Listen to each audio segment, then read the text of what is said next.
Hey guys, and welcome to the fourth game of the Irish Nationals Double-elimination. We're into the lower bracket now, and we're in the semi-final, and with me commentating is Jared. Hello. So we basically saw the top bracket matches initially, so we followed along with Mike, and then Jared just beat Wayne there, so he's through to the upper bracket grand final. We're now going to go down to the lower bracket where Nicole has come up against Mike Sheikle. So these guys have both lost a game, fallen down to the lower bracket, and then both managed to win one, and are now paired off against each other. Mike on the left playing Andy, and Nicole, to no one's surprise I'm sure, playing Blue Sun, and that was a punitive in the bottom of the deck, which I guess with Nicole again no one is surprised about. I think I've been facing Nicole every time I went down to Dublin, and it's always been like very deaf. So we're going to see an Andy Mull. I must admit, Andy can do better. I like the phrase. Well, you have this idea of what perfect Andy hand is, so if you don't see it, you're probably not worst off for taking a mull and hoping to do better. And Nicole's going to mull for Blue Sun as well, so rolling the dice, seeing what they both come up with. And remind me, when we're next in Dublin, to shout at these two for their messy token usage and their lack of click trackers. I'll tell you right now on YouTube, guys, you guys for Christmas are getting click trackers and boxes for your tokens. It's happening. It's happening. They wouldn't use them. No, they wouldn't. There's something more schoolyard about a plastic bag and just dumping your tokens out on the table. I love the way Mike always seems to end up with like a random token from someone else too. You'll see him pop up and go away because anybody know who owns this brain. Some purple dice, some green dice. We should point out these guys share the same tokens, so they haven't just luckily matched exactly the same bag of tokens with each other. So, here we go. Nicole's doing Big Fish, Little Fish there. I remember that dance from the 90s. I thought it was small box, big box. Big Fish, Little Fish cardboard box. Oh, yeah. Oh, thanks for that. Oversight, Jackson. What Government takeover is in there. Well, Jackson can get rid of that early if he... Unless you draw into a punitive and then some money. Yeah, then it's like... Install, curtain, oversight, do your Blue Sun happy dance. I don't think you even need a third click, do you? Maybe the third click was just take a credit possibly to pay for the oversight. And if you don't have a David to install here... So doubles your gamble's not a bad start. Does that give you enough to corroder it? What's corroder? Boost by 8 and break 3, so 11. Install for 2, 13 credits. To deny effectively 13 credits? Is that right? That's grim. That's really grim. So security testing. It's not the best card against Blue Sun. Drive-by could be pretty sweet. Oh, wow. Drawing a card. So dumping 2 and drawing a card in your opening Andy hand, that's not... No, usually want to see. I'm surprised he didn't have a wee poke at R&D when it was open, but then if he had a hidden agenda, he could have been toast. Drawing into a restructure, icing up after picking up the curtain wall, all of a sudden Blue Sun went from having a mediocre starting hand to now just, we're rocking. So, first click HQ. We look, it's the curtain wall. Might as well force the res. Yeah, good pressure. Caduceus. I love Caduceus, I really do. If you can get the 3 credits back, but it's tougher with Andy. Yeah, because they're like... So did he just spend the money to deny the... Credits? It looks like it. It's not even worth it against Blue Sun because he can just pick it up and still... Yeah, I like Caduceus, I like Data Pike as like a mini tool booth. Yeah. I love tool booth obviously in Blue Sun. So taxing. Can't wait till we see some what's the card for Apex is coming out that stops encounter effects. It's going to deny command use, it's going to deny toll booths, it's going to I know, but you have to play Apex, which probably splash it in. So security testing and dirty laundry is going to get the money going. Yeah. But I'll probably turn it off for a bit. This is the thing, you always have to take the credit total of Blue Sun and add their most expensive piece of ice. Yeah. So you're constantly playing a mini arithmetic game in your head. I like the fact that I like the fact that she's left it up Because Blue Sun can kind of arse about just, you know, picking them up, putting them down, picking them up, and not actually really. You can just run out of clicks and not realise you're doing it. You do have to be careful about emergency shutdown. Inside job, emergency shutdown. Nicole, sad face. Emergency shutdown's one I would normally really want to run, but normally gets cut, I find. It's not kite siphon. Okay. So I'm assuming that's just security testing on that server? Yep. Oh! Wow. Nice. Oh, I'll go for that for 2 credits. No, you'll lose 3. No, you won't. Well, did he dirty laundry in? No, I think that was in the previous turn. I really think it was. Otherwise, that would have been super brutal. Oh, there's the inside job. So just need the emergency shutdown. Inside job. Oh no, he's just getting rid of it, is he? That's one of my favourite cards against Blue Sun. So picks up the curtain wall, maybe because she's got some money. I think she just drew into a hedge fund, which is pretty well timed. Yep. Do you think the curtain wall's gone straight back down again? Yeah, probably. You know that criminals run lots of good HQ pressure. So what's the advantage then? I mean, she got to pick it up and play hedge fund, I guess, but she drew the hedge fund. Maybe she had more money in her hand she could have played. So it gets her up from 0. But then you're spending a click to put it back down, and it's just getting raised again. So it's a interesting ability to me. It's not one I've played about a lot with. Blue Sun? Yeah. Well, the thing is, you can raise your ice, and you know, we never, like that last game where I was playing against Keith, and I was forcing him to raise the ice to keep him poor the whole time that he couldn't play anything else. You can raise all your ice and just, you know, suddenly play all your money events or do anything you want. But see, here is another great example. She picked up curtain wall and then drew into an oversight. She keeps drawing into the perfect card. And the blast screen's going to be big. Yep. I think Mike knows what's happening. But is she going to put anything in front of it? Because Mike does have the Crowder. I think Nicole needs to pay a credit there. I'm not sure if she paid for that oversight. Maybe she just took a credit again. Yeah, I think she just took a credit. So you can go broke. Oh wow. That's not a bad play. So dumping 2 Ghost Runner credits and entire credit pool to get in, and that will trash the curtain wall. Yep. And switch the credits nicely around. He has cleared the tags because he knows Nicole's looking to kill him at some point. Plus security testing Ghost Runner, and he's going to have more resources coming out. No, I don't know if she's drawn into any more ice, but I sometimes like to put another piece of ice in front of the... To try and guarantee the credits. Yeah, anything small would have been good, but... I just don't think she's drawn into them yet, so she's doing a wee bit of Jackson. And Jackson's been on the table for quite a long time. Yeah. Well, I know, especially against this deck, I like to trash him as soon as I can because she likes to hold on to all her kill pieces and then recycle all her agendas. Oh, and just as we say it, yeah, potentially security testing on Jackson maybe was a call there, and then first click running hive. Oh, click trackers, guys, you're getting them for Christmas. This is happening. So do you think that's 3 face down agendas? That's a contract killer, yeah, I like nothing that. To shoot at the minute. Curtain wall oversight? No, hitch one. So just 1 face down, possibly That's the government probably, takeover from early. That is probably the government takeover. If you haven't seen her punitive list yet, then it's a liability to hold on to. Especially against criminal with their, you know, legworks and interfaces. I must admit now, as the more I think about it, running the hives with the government takeovers I do like a lot, and also running them when they're going to tax the runner so heavily and you've got that kill potential in the early game, I think is fantastic. And if they do become useless later as Blue Sun, you can always just pick them up. Yep.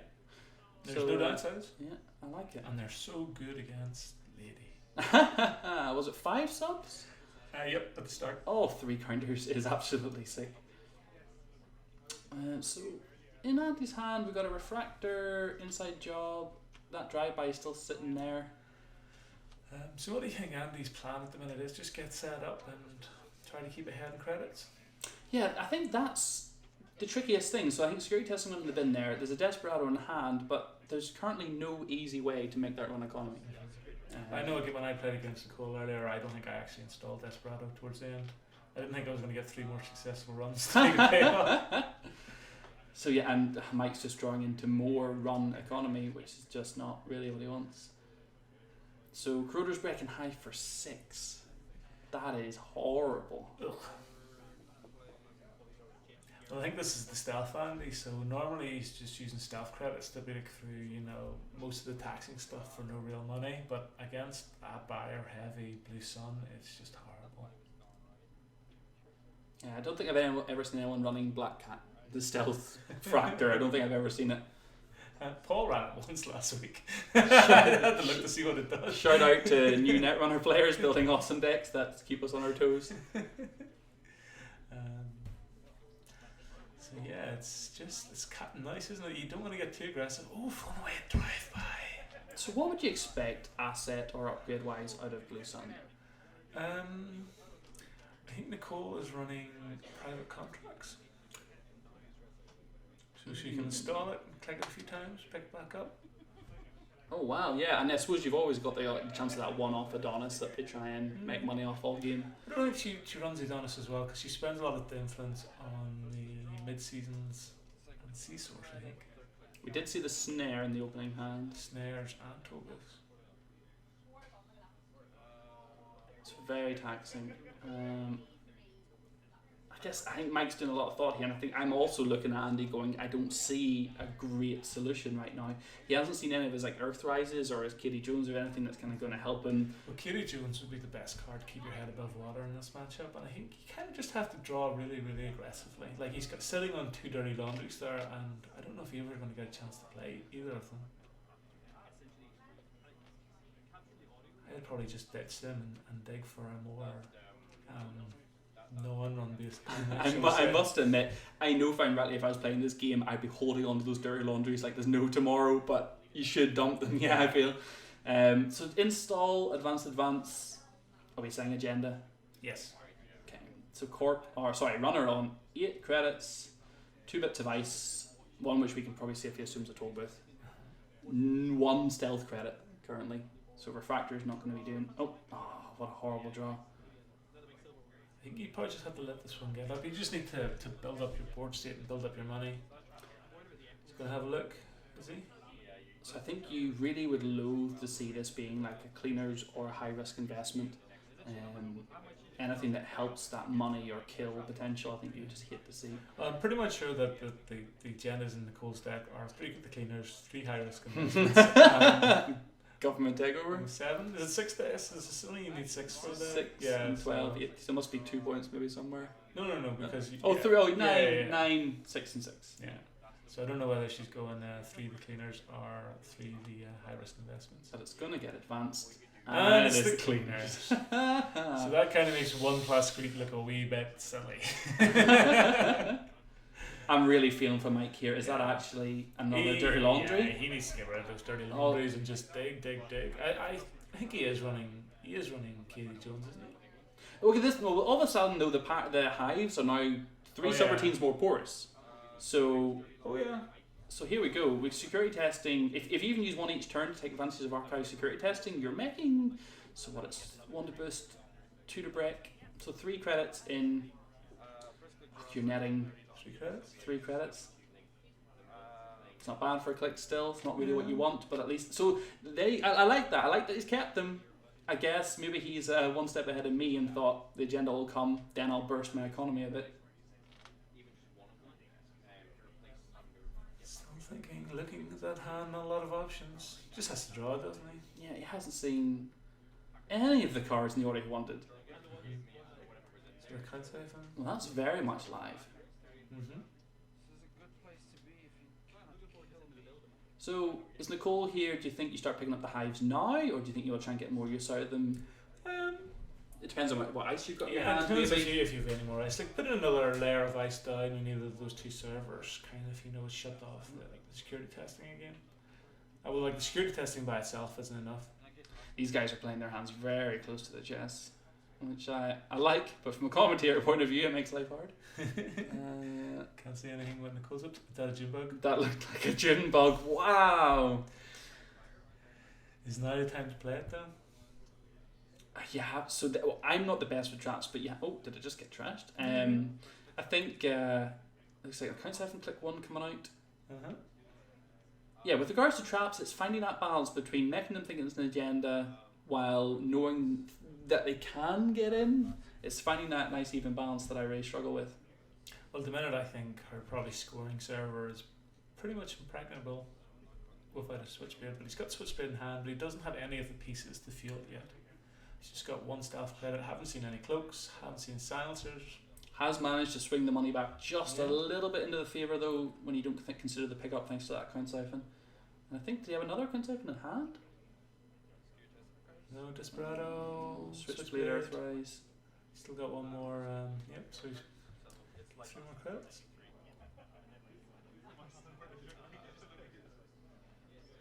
And that inside job. Oh, there's the next account siphon. Okay, so so Mike's done a really good job here of just solidifying the game, and we're forced to pick up at the Hive. And it's definitely another piece of ice in there. I'm not sure if it was the Hive or a different piece went down. And was that the executive? I think it was an executive account. Possibly the beta run. Like Nicole, for all the account siphons, she's still staying afloat. 20 credits out. To Mike, he's probably about 19. Maybe 20 as well. So it's neck and neck at the minute. Here comes a account siphon. Assuming it's not a sentry. He's right. Stop that. Is he going to go have a wee look down this remote? Is he going to just trying to work out if Mike's decided if he's breaking this or not. So what are you doing? You're spending 11 credits to make effectively 7 and deny them 5 with 4 at the minute. So it looks like he's just jacked out. Yeah. Hit some of his silencer rig. Well, how many sentries does Nicole run? I remember playing her one time and she had no sentries in her gun. So you're probably just thinking a few Caduceus and maybe a Taurus? Yeah, just to there wouldn't be any archers, probably wouldn't be any nebulas. No, when you're running such big agendas, you can kind of assume that the archer's not going to be there. No. But then that being said, Mike. Well, we know Mike and Nicole. They know each other's decks pretty much inside out. But again, my worst case scenario would always worry about a hostile takeover into an archer. But we are getting an inside job onto this remote. After the run, forcing the curtain wall res, decided to keep his credits, knowing that this would circumvent a toll booth. Is this the executive? Well, she wouldn't have enough money to res the toll booth. It's just the executive account. Wow, so that eats up an inside job, which is great. And 3 credits to trash it. Would you trash that there? Suppose it keeps her off another Jackson if she's... Exactly. Yeah, stops getting an asset. As you said, you don't think she runs the Adonis, but I think, there's a few assets I wouldn't like to see. And Adonis and Jackson would be 2, so I think absolutely. You're more than happy with that as Nicole for that time. Oh yeah, absolutely. Is that a Viper? Yeah, it I is. like that out of there. So it's not so good against Refractor. What, 1 stealth credit, 2 real credits is okay? Yeah, it's alright. I mean, double subroutine. I mean, at least Refractor from a Blue Sun point of view, you're still paying a credit for each sub. Yeah. You're not switchblading for multiple subs for 1 stealth. There's another Ghost Runner. Definitely needed. That's good. Yeah, straight install. Just gives Mike a little bit more security. Switchblade could come down. So you just having a wee look to see what he needed. But I don't think you spend your stealth credit on this, do you? To avoid losing a click. I mean, Mike has burned through so much of his deck. He has an Earthrise on the table with 1 more tick left, and he's got another Earthrise in his hand, so he knows his lockpicks are coming, or whatever or his cloaks are coming. So just to keep pressure on if he thinks he's ahead on. Oh no! The other thing you have to worry about too is I think Nicole's got a few sea sources in there, so each successful run can be an opportunity. No huge ice on the table. The most she can pick up is 5. She's currently sitting on 16 credits. Mike is on, I think, 15. So that would put her 6 credits ahead. Has he got a wee 5 heading under there somewhere? Oh, but he's installed. He's got one of his lockpicks, but then not much need for the sentry breaker so far. And there's an R&D. That might actually be good for late game pressure. And Now- yeah, they're dead cards. Has Nicole... Nicole's counting her credits. She had a 1 sitting under that 5! Oh my god! She's got 17 with potential 5, which would put her on 22. Right, and how much do you think Mike has? I think Mike's on 14. Which would... So that makes what And an how many 8 cards difference. has he got in some? We think it was probably 5 he discarded down, yeah. So she would need to have Bo, The Plasticrete's going to eat up 4, but she's got the cleaner score. so that's 5 and 5 from 2 scorches. Oh my word. She's picked up the Hive, which I mean I can only assume means she's done the math. Oh, sea source. Oh. Scorch. And Mike knows it. As soon as she's counted all the credits, she's obviously given him the nod across the table and just said, "Yeah, I've got it." And there's a second Plasticrete. Oh, But in hand or I think it not? was on the top of the deck actually. Well, like if you'd seen that, it would have been a completely different game. Oh, I think Mike is a little dismayed that he just realised that there was only like a credit or 2 in that tag landing there. So And wow. it was that run through the Viper that ended up doing it. Well, a rough scorched burn out there, guys. Like, thanks so much for watching again. We're going to be following Nicole into the lower bracket final with Wayne in the next game. And thanks so much for watching.